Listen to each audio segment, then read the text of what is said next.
वही एक और बड़ी खबर रांची से आ रही है। आपको बता दें कि रांची से एक और बड़ी खबर, जहां झारखंड में आज कोरोना से 19 मौतें और 703 मामले सामने आए हैं। झारखंड से इस वक्त की बड़ी खबर, झारखंड में लगातार कम हो रहा कोरोना का संक्रमण। तो झारखंड में लगातार संक्रमण की दर घटती जा रही है। 19 दिनों से लगातार नए संक्रमितों से ज़्यादा मरीज स्वस्थ हो रहे हैं। तो झारखंड में एक्टिव केस की संख्या घटकर 10,000 से भी कम हुई है। झारखंड में बीते दिन हुई कुल 44,553 लोगों की कोरोना जांच। और इसी खबर पर अधिक जानकारी के लिए हमारे संवाददाता शुभम कुमार रांची से हमारे साथ लाइव जुड़ गए हैं। शुभम, रांची में अब लगातार संक्रमितों की संख्या में कमी देखी जा रही है। शुभम। बिल्कुल नियाज, एक राज्य के लिए बहुत बड़ी खुशखबरी की बात है, क्योंकि जिस तरीका से झारखंड में कोरोना में विस्फोट देखा गया था, लेकिन उसके बाद स्थितियां पटरी पर आई और कह सकते हैं मुख्यमंत्री हेमंत सोरेन के अथक प्रयास से कोरोना पर मंथन करने का यह नतीजा है।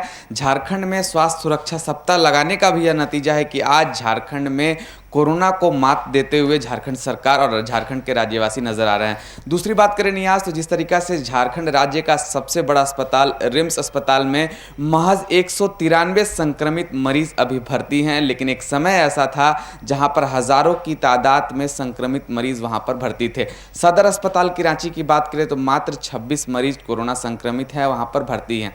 तो कह सकते हैं राज्य के लिए बहुत खुशखबरी की बात है। कोरोना के आंकड़ों में बहुत बड़ी गिरावट आई है और 3 जून के सुबह 6 बजे तक झारखंड में स्वास्थ्य सुरक्षा सप्ताह वैसे भी लागू है। अब यह देखना होगा कि आने वाले 2-3 दिनों में कितना और स्तर कोरोना का जो गिरता जाता है, और कहीं ना कहीं राज्यवासियों के लिए बहुत खुशखबरी की बात होगी।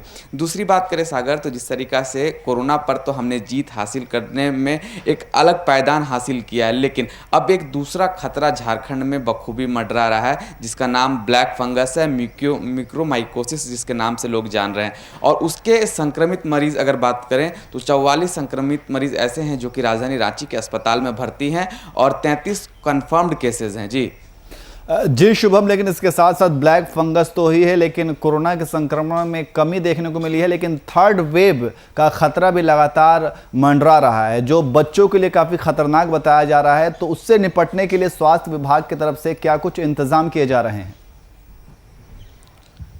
बिल्कुल नियाज, देखिए ब्लैक फंगस की अगर बात करें, चाहे वो कोरोना संक्रमण की तीसरी लहर की बात करें, सरकार अपने तरफ से पूरी तरीक़ा से तैयार है। शायद इसी वजह से 1,39,00,000 लोगों के लिए बेड की व्यवस्था सरकार के तरफ से की जा रही है।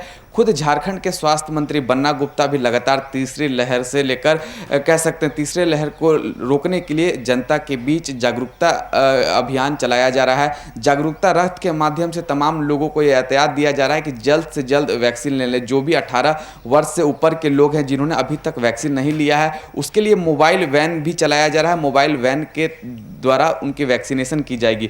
और मुख्यमंत्री हेमंत सोरेन लगातार अपने राज्यवासियों से अपील कर रहे हैं कि जो भी कोरोना के बनाए गए प्रोटोकॉल है, नियम है, उनका बखूबी पालन करें। और तीसरे लहर से राज्य को बचाने के लिए झारखंड सरकार पूरी तरीके से तैयार है। तमाम जगहों पर एहतियात बरतने को कह दिया गया है। तमाम पदाधिकारियों को दिशा निर्देश दिया गया है। कोई भी व्यक्ति अगर बाहर से आता है तो उसे क्वारंटीन होना पड़ेगा, उसका कोरोना जांच किया जाएगा। सभी जगह पर ये नियमों का पालन बखूबी देखने को मिल रहा है। लेकिन अब सवाल यह है कि तीसरा लहर आने से पहले कितने लोगों को ये संक्रमित कर सकता है, ये तमाम सवाल है। लेकिन राज्य सरकार अपनी तरफ से पूरी तरीके से तैयार है और 1,39,00,000 बेड की व्यवस्था अभी से की जा चुकी है। जी शुभम, लेकिन जिस तरीके से वैक्सीनेशन की अगर बात की जाए तो वैक्सीन में काफी कमी देखी गई थी, इसकी पूर्ति कैसे की गई?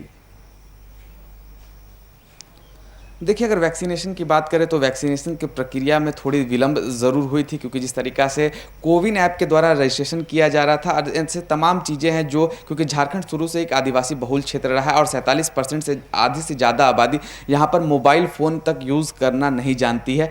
इसमें काफ़ी मशक्क़तों का सामना करना पड़ा था। वैक्सीन की खेप झारखंड में कम पहुँच रही थी, ये भी दूसरी मुश्किल थी। तीसरी मुश्किल की बात करें तो लोग उतने जागरूक नहीं थे टीकाकरण को लेकर। लेकिन मुख्यमंत्री हेमंत सोरेन के प्रयास से झारखंड का बनाया गया जो ऐप है और उस पर ही लोगों ने अपना काम किया है। और जिस तरीका से मोबाइल वैन के जरिए एक बार में 20 से 25 लोगों को, एक ही क्षेत्र के लोगों को वैक्सीन दिया जा रहा है, तो कह सकते हैं वैक्सीन की कार्य प्रणाली अब तेजी पे दिखाई दे रही है और ज़्यादा से ज़्यादा लोग वैक्सीन लेते हुए भी नजर आ रहे हैं। और जागरूकता की बात करें तो झारखंड के तमाम विधायक, मंत्री, नेतागण अपने स्तर से लेकर जो भी उनसे बन पड़ता है वो लगातार अपने जनता के बीच जाकर अपनी बातों को रख रहे हैं। खुद भारतीय जनता पार्टी जो कि झारखंड में विपक्ष में है वो भी लगातार इस बात का प्रयास कर रही है। और क्योंकि जिस तरीका से भारत के प्रधानमंत्री नरेंद्र मोदी का कल 7 साल का कार्यकाल पूरा हुआ था और सेवा दिवस के रूप में पूरे झारखंड में मनाया गया, पूरे देश में मनाया गया, उसी कड़ी में भाजपा के प्रदेश अध्यक्ष दीपक प्रकाश ने भी राज्य के वासियों से अपील किया है कि जल्द से जल्द टीकाकरण का लाभ ले लें ताकि अब वो सुरक्षित रहे, उनके परिवार सुरक्षित रहें और पूरा राज्य उससे सुरक्षित रह सके। जी शुभम, बहुत बहुत शुक्रिया तमाम जानकारी के लिए।